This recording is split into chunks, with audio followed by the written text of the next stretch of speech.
Hello friends, welcome to the education series of Finance World. Hope you're getting some value from the content. So this is chapter 4 of series and hope you have watched all the videos, previous chapters, last 3 chapters. अगर आपने वो नहीं देखे हैं, please do watch that videos. Otherwise ये जो videos का connection है, मैं लास्ट वीडियो से कनेक्ट है ये वीडियो, आपको डायरेक्टली समझ नहीं आएगा. आप please starting from first chapter से वॉच करिए तो आपके लिए इजी रहेगा ये concept. So today's topic is very important and relevant to most of the people and that is mutual fund. So हम इसमें डिस्कस करेंगे कि यह म्यूचुअल फंड रिस्की है, क्योंकि लोगों को बहुत डाउट रहता है कि क्या म्यूचुअल फंड रिस्की है. स्टिल 2023 में भी बहुत सारे लोग हैं जिनको म्यूचुअल फंड में पैसा डालने से डर लगता है. सो मैं ट्राई करूँगा to clear all the doubts regarding mutual funds and इसमें हमें कितना रिस्क है या अच्छी इन्वेस्टमेंट अपॉर्चुनिटी है या नहीं है, जो एक लेमैन को भी समझ आ जाए कि नहीं म्यूचुअल फंड सही है या गलत है, अगर मुझे पैसा डालना है तो कहाँ डालना है और कितना रिस्क लेना है, तो उसको हम इस सीरीज़ में कवर करेंगे. So starting from this chapter mutual fund. So mutual fund में क्या क्या हम पढ़ेंगे कि म्यूचुअल फंड क्या है, what is mutual fund, what is asset management company, how does a mutual fund work, categorization of mutual fund, how to invest in mutual fund, और lastly कि पोर्टफोलियो कैसे बनाते हैं, इन्वेस्टमेंट पोर्टफोलियो. तो ये सारे टॉपिक्स हम कवर करेंगे. So what is mutual fund? Mutual fund is a pool of money managed by professional money manager. Means एक प्रोफेशनल जिसे नॉलेज है मार्केट की, स्टॉक मार्केट की, फाइनेंशियल वर्ल्ड की, वो लोगों से आपसे पैसा लेता है, एक पूल ऑफ मनी लेगा और उसको अपनी नॉलेज और अपनी स्किल को यूटिलाइज करके एक मार्केट में, एक सिक्योरिटीज में इन्वेस्ट करेगा और रिटर्न आपको एक रिटर्न जनरेट करके देगा. That's a mutual fund. It is also known as a open ended investment.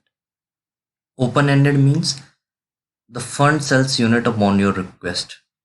इसका मतलब ये हुआ कि आप कभी भी अपना पैसा विड्रॉ कर सकते हैं और कभी भी कितना पैसा डाल सकते हैं, और आपकी मर्जी से आप चाहते हैं कि मैं आज विड्रॉ करना चाहता हूँ तो आप किसी भी टाइम अपना पैसा विड्रॉ कर सकते हैं.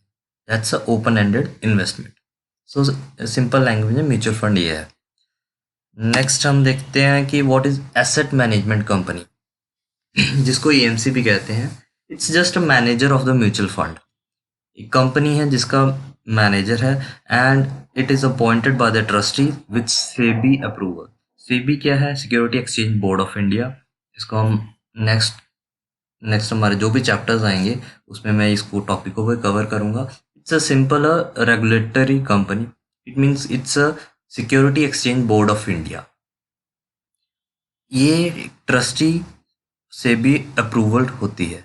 तो एएमसी एक ट्रस्टी है, अपॉइंटेड बाय द ट्रस्टी है. कंपनी है जो भी ट्रस्टी से अपॉइंटमेंट होती है और जो सेबी से अप्रूवल रहती है. तो इसमें ऐसा कुछ नहीं है कि ये फ्रॉड है, जो एक बहुत बड़ा मिथ या कॉमन मैन में रहता है कि एक प्राइवेट कंपनी है. नहीं, ऐसा कुछ नहीं है. इट्स अ सेबी अप्रूव्ड और ये एक ट्रस्टी से अपॉइंटेड होती है. जो जो भी इन्वेस्टमेंट करते हैं, जैसे सपोज कोई भी आपसे पैसा लेके इस स्टॉक्स में, किसी भी सिक्योरिटी में जब भी इन्वेस्टमेंट करते हैं, तो उन दोनों के एग्रीमेंट के बेस पे होता है. जो ट्रस्टी और एएमसी है उनके बीच में एग्रीमेंट होता है और फिर वो एक इन्वेस्टमेंट करते हैं. और लास्ट पॉइंट है, AMC of the mutual fund can not be fund manager of another. जो एएमसी होता है वो एक ही म्यूचुअल फंड का फंड मैनेजर रहता है, वो किसी और फंड का मैनेजर नहीं हो सकता. ये एक साइक्लिकल प्रोसेस है. डायग्राम से समझेंगे कि आप एक इन्वेस्टर हैं, आप और मैं एक इन्वेस्टर हैं जो अपना पैसा एक फंड मैनेजर को देते हैं. वो अपनी स्किल से, अपनी नॉलेज से सिक्योरिटीज में इन्वेस्ट करता है. सिक्योरिटी इन द सेंस, काफ़ी सारी security in the sense assets, government bonds, stock market, cash, gold, ये सारी सिक्योरिटीज़ हैं। वो अपना आपके रिस्क के बेस पे, आप कितना रिस्क लेना चाहते हैं, आप किस में इन्वेस्ट करना चाहते हैं, उसके बेस पे वो इन्वेस्ट करता है, उससे रिटर्न्स जनरेट करता है, एंड देन वो रिटर्न्स बैक इन्वेस्टर का आता है, और उनके कुछ चार्जेस होते हैं, वो तो एक्सपेंस चार्जेस लेंगे। और ये एक साइक्लिक प्रोसेस है जो आप एज अ सिंपल वे में समझ सकते हैं कि आप अपना पैसा एक फंड मैनेजर को देते हैं, वो एक सिक्योरिटीज में इन्वेस्ट करता है और रिटर्न जनरेट करके हमें पैसा वापस मिलता है। ये एक म्यूचुअल फंड का एक साइक्लिक प्रोसेस है, सिंपल। होप आपको ये यहाँ तक समझ आया होगा कि म्यूचुअल फंड होता क्या है। So next next is classification of mutual fund. Mutual fund भी डाइवर्सिफाइड है। जैसे आपने काफ़ी लोगों से सुना होगा कि ये वाला म्यूचुअल फंड ले ले, लॉन्ग टर्म ले ले, लार्ज कैप ले ले, मिड कैप ले ले, काफ़ी सारी चीज़ें हैं। तो बेस्ड ऑन स्ट्रक्चर, ऑब्जेक्टिव और इन्वेस्टमेंट स्टाइल के बेस पे अलग अलग टाइप के म्यूचुअल फंड्स होते हैं। आपको इसी बेस पे ही फंड को डिसाइड करना पड़ता है कि मैं कौन सा म्यूचुअल फंड लूँ। ना कि आपका जो फ्रेंड कह रहा है, आपका जो दोस्त कह रहा है, जब मैं कह रहा हूँ कि ये वाला फंड ले लो, आपको वैसा नहीं करना है। आपको एक बेसिक नॉलेज होनी चाहिए कि मुझे कौन सा फंड लेना है और क्यों लेना है। So based on structure it's open ended and close ended. Based on investment objective, we have three types of funds: debt fund, equity funds, hybrid fund. Based on investment style, we have passive funds and active funds. ये सब क्या है अभी हम discuss करते हैं। Starting from structure, what are open ended and close ended funds? Open ended means anytime entry anytime exit, means आपकी कोई फिक्स मैच्योर पीरियड नहीं है। आपने आज फंड लिया, आप 2 महीने बाद निकल सकते हैं, that's called open fund, simple. Close ended, specific period of time. जब NFO is a new fund offer, जब भी कोई भी एएमसी नया फंड लॉन्च करता है, सपोज उसने जनवरी में डेट, जैसे आईपीओ लॉन्च होता है वैसे एनएफओ लॉन्च होता है कि हम एक फंड नया लॉन्च कर रहे हैं for the period of 5 years। तो वो एक स्पेसिफिक पीरियड के लिए है और वो एक लॉकिंग पीरियड हो जाता है कि आपको जनवरी 1 से जनवरी 10 तक एक स्पेसिफिक टाइम दिया जा रहा है कि आपको इसी पीरियड में इस फंड में इन्वेस्ट कर सकते हैं। आप उस पीरियड में उसको इन्वेस्ट करेंगे और उसके बाद 5 years के लिए वो लॉक हो जाएगा, that's called close ended funds. अब इसमें क्या, ओपन एंडेड में transaction are NAV based means it's unit, आपका एक प्राइस रहता है उसका, तो उसके बेस पे आप उसको देख सकते हैं। और इसमें क्या रहता है कि इसमें एक बार आपने लमसम पैसा डाल दिया, वही एक अमाउंट होगी, आफ्टर 5 years जो वैल्यू होगी आप उसको देख सकते हैं। इसमें यूनिट कैपिटल, ओपन एंडेड में unit capital is not fixed. Suppose you have 10,000 rupees today, you can invest. कल 20,000 है, आप वो भी पैसा डाल सकते हैं। बट क्लोज एंडेड में क्या है, आपने लमसम जब एक बार 1 लाख रुपया, सपोज फॉर एग्जाम्पल 1 लाख रुपए का इन्वेस्ट कर दिया, वो एक फिक्स हो गया, फिर आप उसके बाद इन्वेस्ट नहीं कर सकते। तो based on structure we have open ended और क्लोज एंडेड। तो ये आपको, अगर आपने सपोज कोई क्लोज एंडेड फंड लिया है या अगर आपको कोई ऑफर कर रहा है या कोई बता रहा है, तो आपके माइंड में क्लियर होना चाहिए कि इट्स अ लॉकिंग पीरियड। मुझे it's normally it's from 3 years और लॉकिंग पीरियड और 5 years लॉकिंग पीरियड। तो आपके दिमाग में एक कंसेप्ट क्लियर होना चाहिए कि ये मेरा 3 years या 5 years के लिए लॉक हो गया है। मुझे इसको बीच में ना मैं विड्रॉ कर सकता हूँ, ना मैं इसमें पैसा डाल सकता हूँ। तो that's a close ended fund. My suggestion, if you are investing in mutual fund, you should invest in open ended funds। उसका क्या रीज़न है वो अभी आगे आपको क्लियर हो जाएगा। सो फर्स्ट थिंग इज, हमने जो क्लियर किया टॉपिक कि ओपन एंडेड क्या होता है और क्लोज एंडेड क्या होता है, तो आपको यहाँ से डिसाइड करना है कि मुझे कौन सा फंड लेना है, ओपन एंडेड और close ended. Next, based on investment style. Investment style के बेस पे दो फंड्स रहते हैं, passive funds, active funds. Active funds और पैसिव फंड्स क्या हैं? सबसे पहले पैसिव फंड्स डिस्कस करते हैं। Passive funds means it's mainly index fund, जैसे लिखा है replicate as a market index.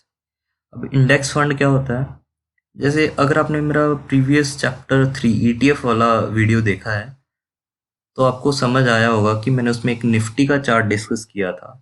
Then Nifty represents India's economy and Nifty is an index benchmark of stock market। क्या है? अगर please do watch that video, आपका थोड़ा सा concept clear हो जाएगा इंडेक्स क्या है। ईटीएफ में क्या था कि आपको खुद बाय यूनिट्स परचेज करना पड़ती थी आपके डीमेट अकाउंट के थ्रू। इसमें क्या है, पैसिव फंड्स में आप निफ्टी को बाय करना चाहते हो फॉर अ लॉन्ग टर्म, तो आप इसको मंथली एसआईपी और लमसम में इन्वेस्ट कर सकते हो। So passive funds are mainly index fund. Suppose जो हमारा स्टॉक मार्केट है, निफ्टी है, आप सिर्फ उसी में इन्वेस्ट करना चाहते हो, then you should choose passive funds. Same अब इसमें क्या रहता है, no active selection of stocks और सेक्टर। इसमें क्या रहता है, आप स्टॉक्स जैसे जो भी फंड मैनेजर, इसको भी फंड मैनेजर ही मैनेज करता है, बट इसमें फंड मैनेजर को ज़्यादा कुछ देखना नहीं पड़ता, बिकॉज निफ्टी में जो 50 स्टॉक्स हैं वो उन्हीं का, उन स्टॉक्स को अपने पोर्टफोलियो में लेगा और जैसे जैसे वो बढ़ेंगे आपका सेम रिटर्न बढ़ेगा, जैसे मार्केट इंडेक्स बढ़ेगा, मार्केट बढ़ेगी उसी पेस से आपका रिटर्न जनरेट होगा। और इसलिए उसको ना ही ज़्यादा सिलेक्शन करना पड़ती है स्टॉक्स की, ना ही सेक्टर्स की। Expense ratios are low because उसको ज़्यादा सिंपल सी चीज़ है, उसको ज़्यादा दिमाग नहीं खर्च करना पड़ता, तो इसलिए उसने जो चार्जेस हैं उसके लो है पैसिव फंड्स के। Then coming to active funds. Active funds क्या है? Active funds is investment in stocks and sectors. वो जो एक्टिव फंड मैनेजर है वो सेलेक्ट करता है स्टॉक्स को, सेक्टर को, और उसके बेस पे आपका पोर्टफोलियो जनरेट करता है उसको, और मार्केट कंडीशन में कुछ चेंजेस आते हैं तो वो अपने पोर्टफोलियो को, स्टॉक्स को चेंज करता है, उसमें उसको एक्टिवली इन्वॉल्व होना पड़ता है। That's called active funds. जैसे इसमें लिखा है मैंने फर्स्ट पॉइंट कि मे परफॉर्म बेटर और वर्स देन इंडेक्स फंड। जो अगर आपका जो फंड मैनेजर है उसने अच्छे स्टॉक्स और अच्छा सेक्टर सेलेक्ट किया है, तो वो जो मार्केट इंडेक्स है, जो मार्केट इंडेक्स फंड है, उससे ज़्यादा अच्छा परफॉर्म भी कर सकता है, करते भी हैं। अगर आप रिटर्न्स देखेंगे, नेक्स्ट दिखाऊंगा मैं आपको, उससे अच्छे करते हैं। और अगर सपोज फंड मैनेजर इंडेक्स को बीट, कुछ हो सकते हैं फंड जो इंडेक्स को भी बीट नहीं कर सकते हैं, depending upon the fund manager, because उसका एक्टिवली इन्वॉल्वमेंट है, इसलिए उसकी cost expense ratio are higher than passive funds.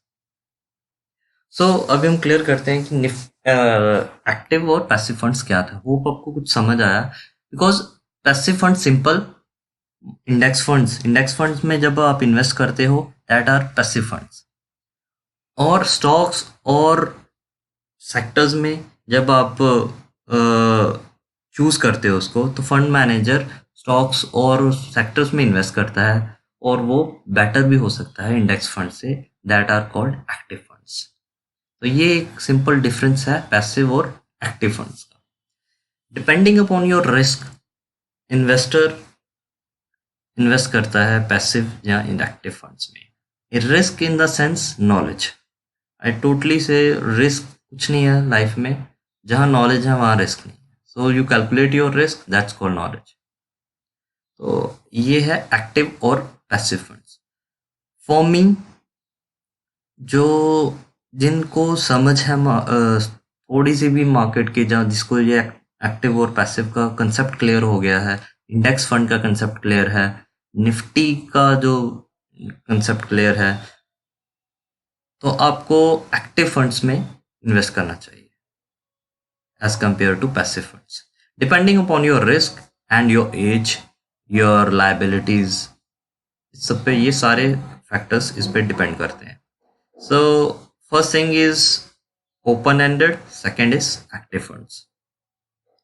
Hope आपको ये क्लियर हुआ है। अदरवाइज आप मेरा ईटीएफ का अगर वीडियो देखोगे तो आपको कंफर्म ये समझ आ जाएगा कि इंडेक्स फंड या पैसिव फंड क्या है। उससे आपको एक आइडिया आ जाएगा कि मार्केट इंडेक्स क्या चीज़ है. So coming to next, based on investment objective. So ये एक मेन चीज़ है. वो तो हमने समझ आ गया कि ओपन एंडेड लेना चाहिए, कभी भी हम बाय करें कभी भी सेल करें. एक्टिव फंड लेना चाहिए because they have higher chances to beat index fund. And third is based on investment objective, कि मेरा इन्वेस्टमेंट का ऑब्जेक्टिव क्या है. अगर आप ग्रोथ चाहते हैं या फिर आप सिर्फ सिक्योरिटी चाहते हैं तो उसके बेस पे ये 3 फंड्स हैं: debt funds, equity fund and hybrid funds. So what are debt funds?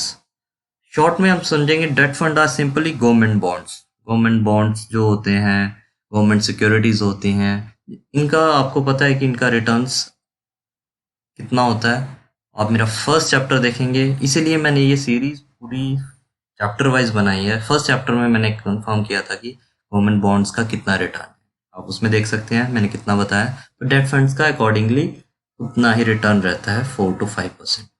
So investing in debt funds in short और लॉन्ग टर्म इंस्ट्रूमेंट्स, इसका aim to provide regular income, क्योंकि इसमें ज़्यादा फ्लक्चुएशन नहीं होती है. मार्केट में स्टॉक्स में डायरेक्टली ज़्यादा इन्वॉल्वमेंट नहीं है गवर्नमेंट बॉन्ड्स में, इसलिए इसका जो एक रिटर्न है वो एफडी के टाइप फिक्स रिटर्न है. तो इसका एक जस्ट एक रेगुलर इनकम के लिए जो 6 to 7 5% के लिए है, तो उस एम से आप डेट फंड में इन्वेस्ट कर सकते हैं. Second is equity funds. Equity is investing in equity securities.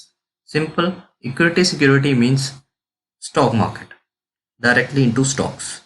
जो भी stocks में आप invest करते हैं उसको बोलते हैं equity securities. इसका aim रहता है to provide growth and capital appreciation over a long period of time. Long period of time क्यों कहा है? अगर इसका भी आंसर अगर लास्ट वीडियो में देखेंगे तो उसमें दिया है कि मार्केट में कितने क्रैशेस आए. मैंने आपको चार्ट पे एक्सप्लेन किया था कि in spite of several crashes in stock market, फिर भी मार्केट एक ग्रो की है एक लॉन्ग पीरियड ऑफ टाइम. इसीलिए बार बार अगर आप एड्स में भी देखेंगे उसमें क्लियर कहते हैं कि invest in mutual fund for a long period of time. क्योंकि मार्केट अगर गिरेगी, economy is good, it's a developing country, market को ऊपर ही जाना है. So your equity securities will rise. So इसका जो एम है ग्रोथ, आपका ग्रोथ भी होगा और कैपिटल एप्रिसिएशन भी होगा लॉन्ग टर्म में. तो that's a equity funds. Third comes a hybrid funds. Hybrid funds is a combination of both equity and date funds. It means suppose 60% investment in equity and 40% in debt. That's a hybrid fund. Proportion of equity and debt fund may vary depending upon the fund manager. इसमें aim to provide both income and capital appreciation. Same. Hybrid. अब ये तीनों जो चीजें हैं, आप इसका concept clear करिए कि ये चीजें तीन की चीजें क्यों हैं. It depends upon your liability. आपको कितना पैसा चाहिए, कितनी देर में चाहिए, आप कितना रिस्क ले सकते हैं. It all depends upon you. आप कभी भी ऐसे नहीं कह सकते ना इसमें लगा दे बहुत पैसा, नहीं. आपको अपना जो एम है वो डिसाइड करना पड़ता है. आप कितना रिस्क लेना चाहते हैं, कितने साल में पैसा चाहते हैं, आप कितना रिटर्न जनरेट होगा, क्योंकि इक्विटी में रिटर्न ज़्यादा है, डेट में कम है, हाइब्रिड में इनके बीच का मिडिल का है. So it all depends upon your risk and returns. So आपको ये चीज़ समझना पड़ेगी कि जो इन्वेस्टमेंट ऑब्जेक्टिव है वो क्लियर होना चाहिए आपका. Based on that select the fund from debt, equity और हाइब्रिड. आप इसके बेस पे आप अपना ऑब्जेक्टिव कर सकते हैं. फॉर एग्जांपल मैं अगर एक सपोज 25-30 ईयर्स की एज पे किसी को बोलता हूँ कि इन्वेस्टमेंट कर रहा है, मैं फॉर एक एग्जांपल लेके चलता हूँ. 25-30 ईयर्स ऑफ एज है किसी की. 30 ईयर्स एज में वो एक next 10 to 15 years of age years में इन्वेस्टमेंट करना चाहता है. 10 से 15 साल तक कोई उसको लाइबिलिटी नहीं है, जस्ट वो एक इन्वेस्टमेंट पर्पस के लिए जाता है. Then he should go for equity funds because 100% guarantee equity will rise in 10-15 years. इसमें कोई डाउट नहीं. सो अगर आपका लॉन्ग टर्म विजन है, then directly go to equity. इसमें भी आप अपना पोर्टफोलियो कैसे बनाते हैं वो हम आगे डिस्कस करते हैं। सो अब एक बार डिस्कस करते हैं तीनों चीज़ें।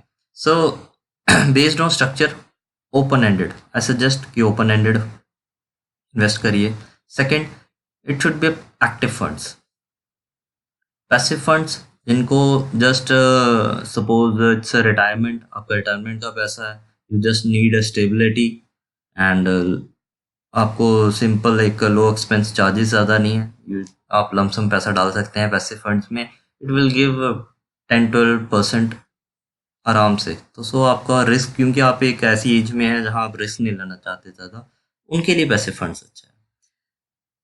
डिपेंडिंग अपॉन कुछ लोग हैं जो बिल्कुल लाइफ में रिस्क नहीं लेना चाहते हैं, उनके लिए पैसिव फंड अच्छा है। So it all depends upon you. Second, और एक्टिव फंड्स मैंने बता दिया, अगर आपका विजन 10 to 15 ईयर्स है, select the active funds. Third, debt, equity and hybrid, go for equity funds. अगर आपका विजन 10 to 15 ईयर्स का ऑफ इन्वेस्टमेंट है, directly go to equity funds. So modes of investment, lump sum और SIP, systematic investment plan. Lump sum means one time investment. Suppose अब आपने choose कर लिया equity fund, आपने डिसाइड कर लिया कि मुझे इतने साल के लिए इतना पैसा डालना है। तो अब आपके पास दो ऑप्शन है। In case you have lump sum money, आपके पास 5 लाख 10 लाख जितना भी है, आप पर मंथ इन्वेस्ट नहीं कर सकते हैं, आपके पास एक साथ पैसा है, आप एक लमसम अमाउंट म्यूचुअल फंड में इन्वेस्ट करिए। Usually large amount of investment in one go. इसमें क्या रहता है, investor face risk of volatility of market. इसका क्या मतलब हुआ कि सपोज आपने 10 लाख रुपए इन्वेस्ट किया आज और नेक्स्ट ईयर मार्केट क्रैश हो जाती है, तो जो वॉलेटाइल मार्केट है वो 10 लाख से सपोज 7 लाख, 3 लाख नीचे 30% करेक्ट हो गई मार्केट, तो 30% आपका नेगेटिव में पोर्टफोलियो चला गया। और दूसरा एक आदमी है जो SIP कर रहा है फॉर नेक्स्ट, विजन आपका भी 10 साल का है और जो SIP कर रहा है उसका भी 10 साल का है। और SIP simply investment in specific period, that is आप मंथली SIP, मंथली इन्वेस्टमेंट कर सकते हो, क्वार्टरली, हाफ ईयरली आप कर सकते हैं। पीरियड आप 1 साल का, 3 साल, 10 साल, 15 साल, कितना भी आप चूज कर सकते हैं। तो उसमें स्पेसिफिक डेट्स रहती हैं कि हर फर्स्ट को आपके ऑटोमेटिकली पैसे डिडक्ट हो जाएंगे। जो जितने की भी सपोज आपने 5,000 की SIP की है, तो 5,000 of first of, if you have selected first of every month, first of every month आपका 5,000 डिडक्ट हो जाएगा। 5,000 की जितनी भी जो भी आपने फंड चूज किया है उसकी उतनी वैल्यू आपके क्रेडिट हो जाएगी। तो आप ऐसे दो टाइप की इन्वेस्टमेंट कर सकते हैं। तो हम बात कर रहे थे वॉलेटाइल की, सपोज आपका मार्केट क्रैश होती है, तो नेक्स्ट ईयर सपोज इसका जो इन्वेस्टमेंट था, वो जो SIP कर रहा था, उसका भी पोर्टफोलियो डाउन होगा, but as compare to lump sum से नहीं होगा, उससे कम होगा, क्योंकि उसने इतना अमाउंट इन्वेस्ट नहीं किया था, वो थोड़ा थोड़ा करके 10 साल तक पैसा देगा। और एक लमसम में ज़्यादा फर्क नहीं आएगा, जो उसका बढ़ेगा तो उसका भी लमसम में जो जिस बंदे ने इन्वेस्ट किया है, XYZ जिसने भी किया है उसका, और जो SIP का है, हार्डली डिफरेंस आएगा for a long period of time. Calculation पे SIP में ज़्यादा लोगों का जो, अगर रिजल्ट देखें तो SIP का रिटर्न ज़्यादा है लमसम से। आप सिंपल कैलकुलेटर्स हैं, आप उसमें भी कैलकुलेट करके देख सकते हैं। सो ये एक जस्ट वॉलेटाइल का एक रिस्क है हल्का सा, not a significant role, but ये मोड ऑफ इन्वेस्टमेंट है दो म्यूचुअल फंड्स में। दो टाइप के म्यूचुअल फंड्स आते हैं, direct mutual fund, regular mutual fund. Direct mutual funds directly by fund house, आप ऑनलाइन कहीं पे भी परचेज कर सकते हैं, वहाँ पे ऑप्शन आता है डायरेक्ट और रेगुलर। डायरेक्ट पे ऑफ करेंगे तो रेगुलर में क्या रहता है, एक इंटरमीडियरी रहता है। इंटरमीडियरी मीन्स कोई ब्रोकर के थ्रू, एडवाइजरी, कोई डिस्ट्रीब्यूटर के थ्रू, वो एक रेगुलर हो गया। डायरेक्ट में आप कोई कमीशन नहीं देते हो, रेगुलर में क्या रहता है, एक ब्रोकरेज रहती है जो ब्रोकर को जाती है। डायरेक्ट में लो एक्सपेंस रेशियो रहता है as compare to regular, regular में हाई एक्सपेंस रेशियो रहता है। Returns are higher due to low expense ratio. Direct में क्या होता है, उसमें एक्सपेंस रेशियो कम है तो उसका return as compare to regular ज़्यादा रहता है। So second and last point यही है कि जब भी आप म्यूचुअल फंड कोई भी सेलेक्ट करें, select direct mutual fund. Regular mutual fund उनके लिए है जिनको कुछ पता नहीं है और जस्ट एक डिस्ट्रीब्यूटर आया, उसने कहा ये वाली स्कीम ले लो, आपने उस पर साइन किए और जस्ट एक्सपेंस रेशियो पॉइंट्स में फ़र्क होता है, but if you calculate over a long period of time for 10 to 15 years, उसमें काफ़ी ज़्यादा और काफ़ी बड़ा डिफरेंस आ जाता है। So next is this slide जिसमें मैंने एक डिस्ट्रीब्यूट किया है म्यूचुअल फंड्स को। We have equity mutual funds, debt mutual funds, balance funds, index funds, money market funds. तो ये डिफरेंट टाइप्स ऑफ फंड्स हैं म्यूचुअल फंड्स में। आपको कौन सा फंड इसमें चूज करना है, अभी आपको जस्ट एक आइडिया आ गया होगा कि मुझे इंडेक्स फंड में इन्वेस्ट करना है, इक्विटी में करना है, डेट में करना है। Balance fund is a hybrid fund. That's आपको एक अब समझ आ गया होगा कि मुझे as per my risk, as per my liabilities, as per माई गोल मुझे किस में इन्वेस्ट करना चाहिए। सो इक्विटी फंड्स क्या रहते हैं? इक्विटी फंड्स में अगर हम चूज करते हैं, जैसे मैंने कहा कि you should go for equity funds if you have a target of 10 to 15 years। Equity funds में भी 3 टाइप के फंड्स मेन जो रहते हैं वो है लार्ज कैप, मिड कैप और स्मॉल कैप। तो लार्ज कैप फंड्स अब हम डिस्कस कर लेते हैं कि तीनों में क्या डिफरेंस है। So large cap funds are mainly well established companies जिनका मार्केट कैपिटल 2000 करोड़ और उससे ज़्यादा है। It means these are large cap fund में जो कंपनीज होती हैं वो स्टेबल कंपनीज हैं। फॉर एग्जांपल मैं एग्जांपल देता हूँ, जैसे Reliance, HDFC bank, ICICI bank, ITC, these all are large cap companies. आपने इनके नाम सुने हैं मार्केट में, काफ़ी बड़ी कंपनीज हैं। आपको पता है कि ये इन कंपनीज को कुछ नहीं होना वाला क्योंकि पूरी जो देश की इकोनॉमी ही इन्हीं कंपनीज पे। So large cap funds are those जिनमें ये कंपनीज मेनली 50-50 में जो कंपनीज आती हैं वो लार्ज कैप है। Mid cap is in the range between 5000 crore to 2000 crore जिनका मार्केट कैपिटल है। मीन्स इतने हजार करोड़ की कंपनी है, उनको मिड कैप कंपनीज कहते हैं। इसमें जो इन्वेस्ट है वो as compare to large cap थोड़ा सा रिस्की है, बट इनका रिटर्न ज़्यादा है क्योंकि it's only depend upon the risk to reward ratio. और अगर स्मॉल कैप की बात करें, जो भी कंपनी लेस देन 5000 करोड़ है वो है स्मॉल कैप फंड्स। इन फंड्स के अंदर वही कंपनी स्मॉल कैप में आती है जिनका 5000 करोड़ से कम कैपिटलाइजेशन है। सो इसमें ज़्यादा रिस्क है। अगर मैं इसको एक लेमैन की तरफ समझूं कि स्मॉल कैप एक छोटा पेड़ है, मिड कैप उससे बड़ा पेड़ है और लार्ज कैप एक बहुत बड़ा पेड़ है जो ऑलरेडी एक पेड़ बन चुका है। जो एक पेड़ बन चुका है वो हर साल ज़्यादा देगा आम या कम देगा वो, बट एक स्टेबल आम देगा, तो आपका रिटर्न वैसे ही आएगा। स्मॉल कैप मीन्स आप उसमें एक छोटे पौधे में इन्वेस्ट कर रहे हो जो बड़े होके एक बड़ा पेड़ बनेगा और बहुत सारे आम देगा। तो उसमें रिस्क ज़्यादा है क्योंकि छोटा पौधा बड़ा आम बनेगा, उसमें क्या रिस्क भी ज़्यादा है। सो इस टाइप से आपको समझ आएगा कि कंपनीज किस कंपनी में, मिड कैप में, स्मॉल कैप में, लार्ज कैप में आपको इन्वेस्ट करना है। इसीलिए पोर्टफोलियो को डाइवर्सिफाई किया जाता है। पोर्टफोलियो डाइवर्सिफिकेशन क्या है, इनके रिटर्न्स क्या है मिड कैप के, स्मॉल कैप के या लार्ज कैप के, वो भी हम डिस्कस करते हैं। सो इनके रिटर्न्स कैसे हैं हम सिंपल कैलकुलेट करते हैं इस पे जाके मनी कंट्रोल पे। सो मनी कंट्रोल पे अगर आप जाएंगे, मनी कंट्रोल पे आप म्यूचुअल फंड्स में जाइए, उसमें आपको सारे फंड्स आ जाते हैं जैसे large cap, flexi cap, mid cap, small cap, ELSS। और अगर हम इंडेक्स की बात करते हैं, चलो पहले सो इंडेक्स फंड्स मीन्स ये देखिए इंडेक्स फंड्स है या ETFs है। इंडेक्स फंड्स मीन्स जैसे ICICI prudential Nifty 50 index fund है।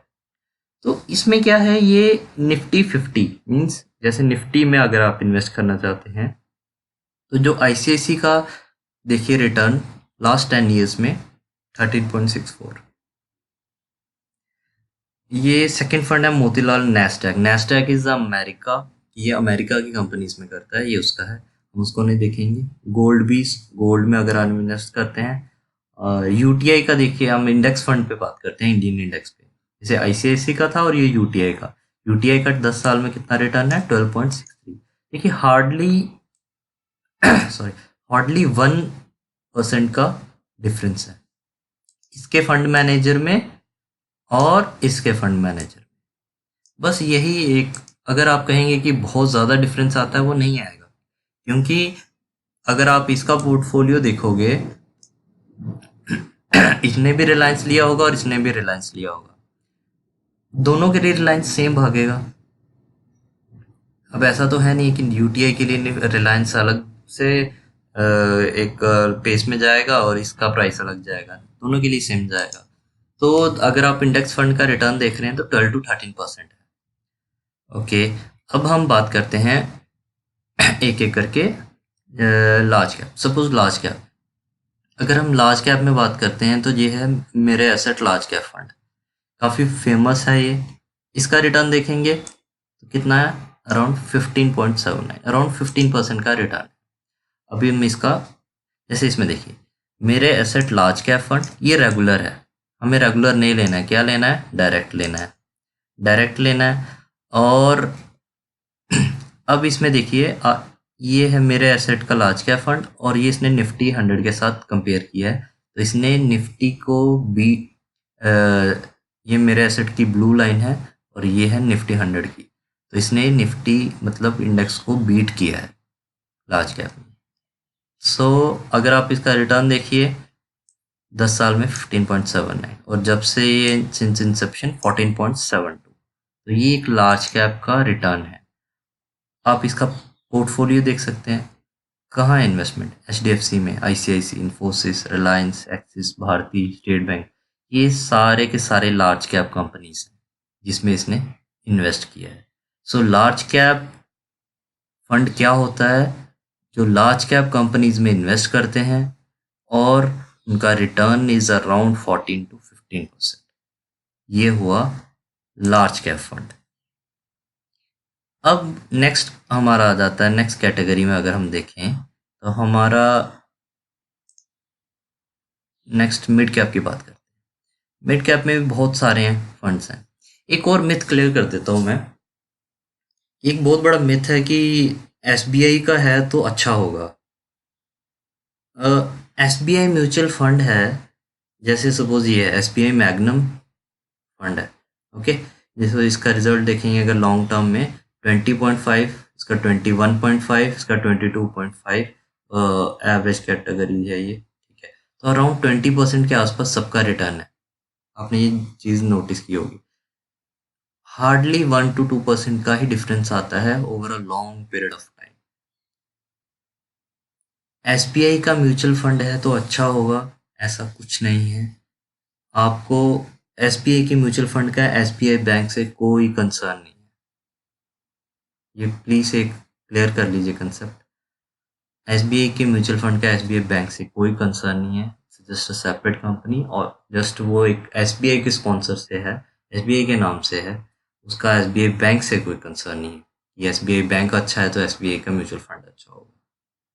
सो जब भी आप चूज़ करें उसमें प्लीज़ इस मिथ को क्लियर कर लें। चलो हम इसी एसबीआई को ही लेते हैं, एसबीआई का मिड कैप फंड लेते हैं।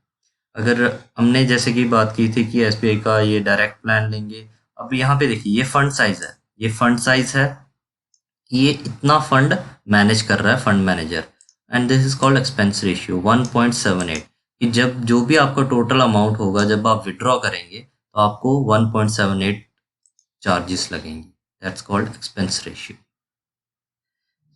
सो नेक्स्ट इसमें हम देखेंगे तो इसका जो रिटर्न है अराउंड 20% के आसपास है।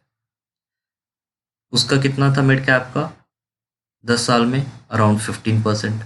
मिड कैप का 20.56%।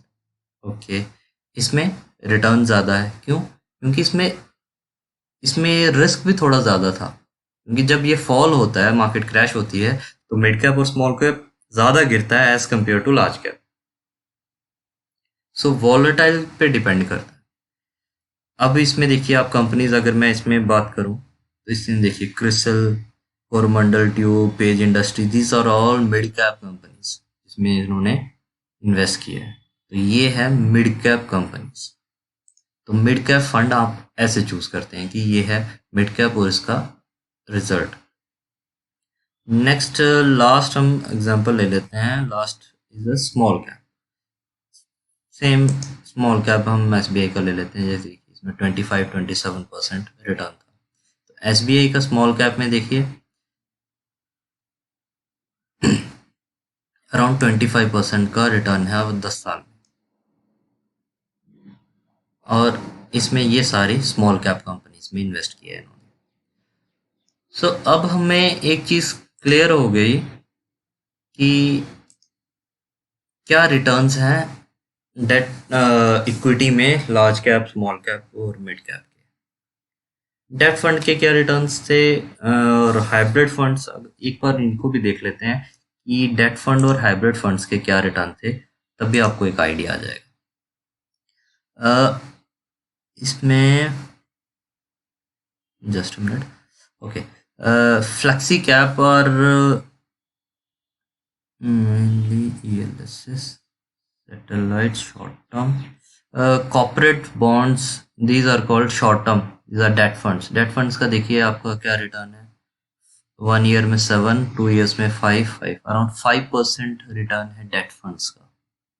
This is mainly for safe investment, कि आपको जस्ट आपका पैसा सेफ रखना है, आपको कोई ग्रोथ नहीं चाहिए, जस्ट स्टेबल इनकम चाहिए, एक लमसम, एक बिग कैपिटल पे, उसके लिए डेट फंड है। और शॉर्ट टर्म के लिए भी चाहिए तो आप उसमें भी, मुझे 1 साल के लिए पैसा डालना है तो it's better to go for debt funds.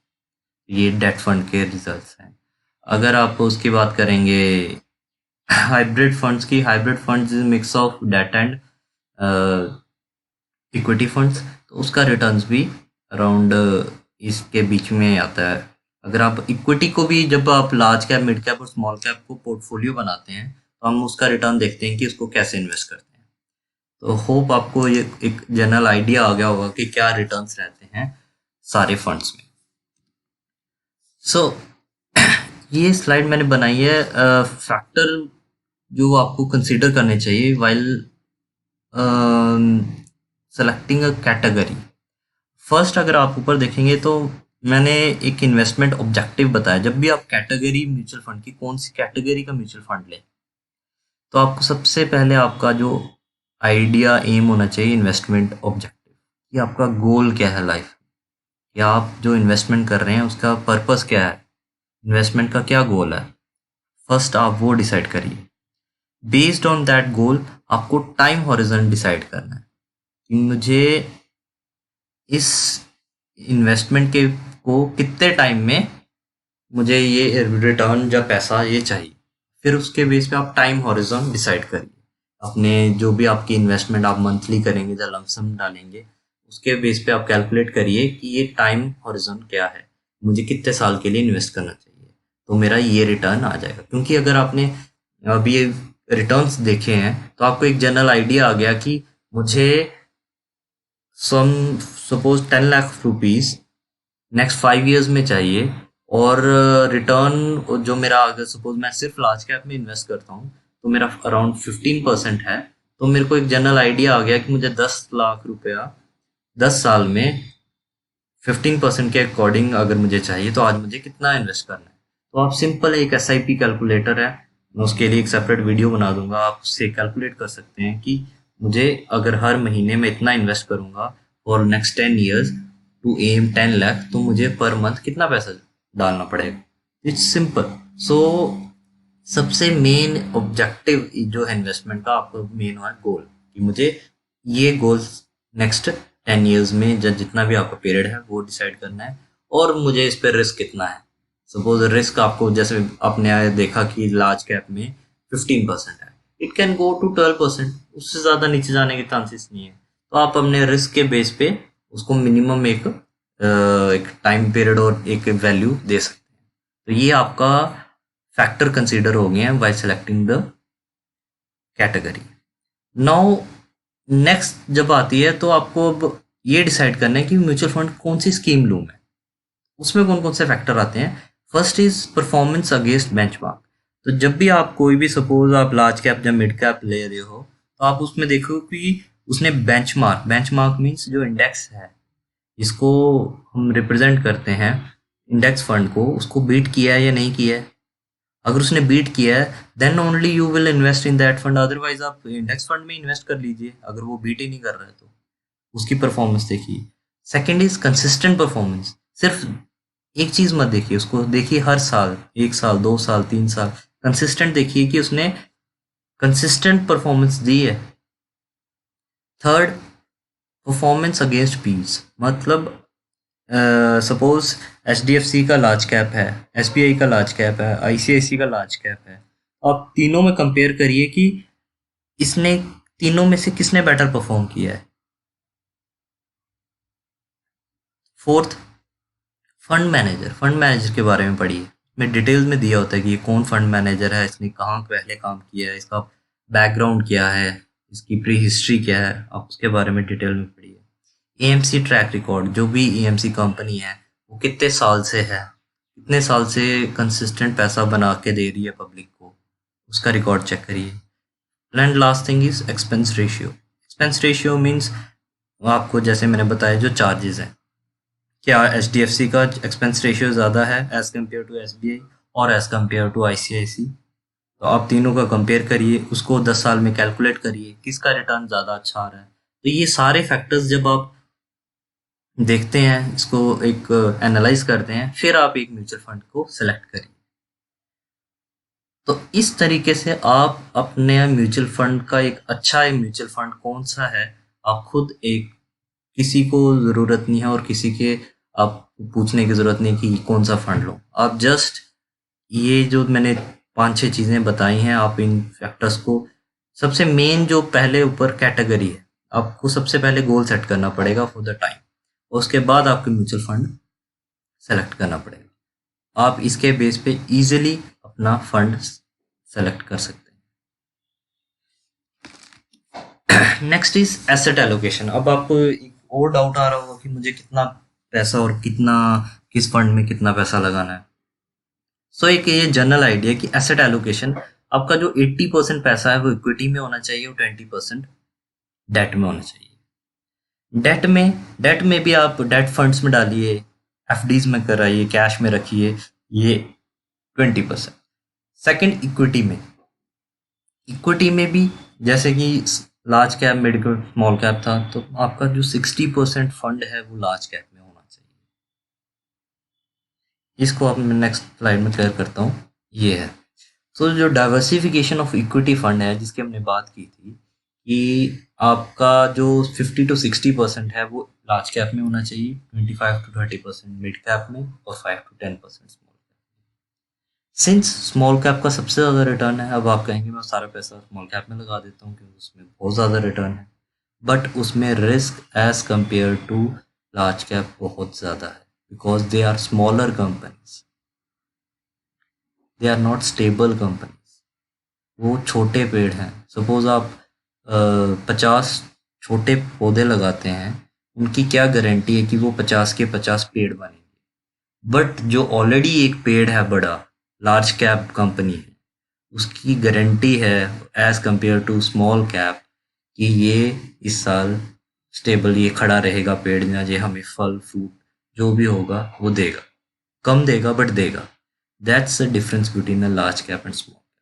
इसलिए आपका जो पोर्टफोलियो बनाते हैं, जो आप अपना म्यूचुअल फंड लेंगे, suppose you have 10 lakh rupees and you want to invest your 10 lakh rupee in mutual funds. आपने डिसाइड कर लिया कि दस साल में अब मैं 10 लाख इन्वेस्ट करना चाहता हूँ, 10 साल में तो मैंने इक्विटी में इन्वेस्ट करना चाहता हूँ, तो अपना पोर्टफोलियो कैसे करूँ। तो आप अपना around 5 to 6 lakh large cap में, बाकी मिड कैप में और सबसे कम स्मॉल कैप में। सो आपका डाइवर्सिफाइड हो जाएगा, क्योंकि जब भी मार्केट वॉलेटाइल है, स्टॉक मार्केट सपोज क्रैश भी होती है, तो आपका जो लार्ज कैप है वो इतना नहीं गिरेगा, स्मॉल कैप और मिड कैप स्टॉक्स ज़्यादा गिरेंगे। तो आपका जो पोर्टफोलियो वो बैलेंस रहे, इसीलिए पोर्टफोलियो को बैलेंस किया जाता है। So this is called diversification of equity funds. Hope you get some value. अगर आपको इसमें से कोई भी डाउट है please do comment, ask question. लंबा वीडियो था, अगर आपको शॉर्ट में चाहिए या सेपरेट चाहिए तो please comment, sorry, and also share with your family friends about this basic knowledge of investment, because I know stock market में काफ़ी कम लोग आते तो बहुत हैं, बट रिजल्ट स्टॉक मार्केट से बहुत कम है क्योंकि टाइम नहीं दे पाते हैं। Mutual fund is the best option for investment in today's world. So अगर आपने मेरा फर्स्ट वीडियो देखा है तो आपको एक समझ आया होगा कि क्या रिटर्न्स है म्यूचुअल फंड्स के।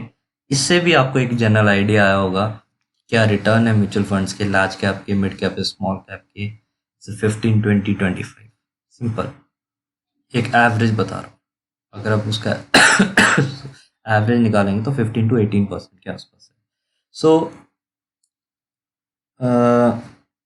आप इन्वेस्ट करिए इन म्यूचुअल फंड्स में, वाइजली इन्वेस्ट करिए, क्योंकि अगर आपको कोई डाउट है इसके रिगार्डिंग तो आप वीडियो को दोबारा से देखिए, 2 बार देखिए, 3 बार देखिए, और उसको मनी कंट्रोल पे जाइए, वहाँ पे अपने डाउट जितने भी हैं क्लियर करिए, आपको एक जनरल आइडिया आ जाएगा। सो आई होप आपको कुछ वैल्यू मिली होगी इस कंटेंट से। So please share with your family friends, and also please do subscribe and like the channel. Bye bye, take care.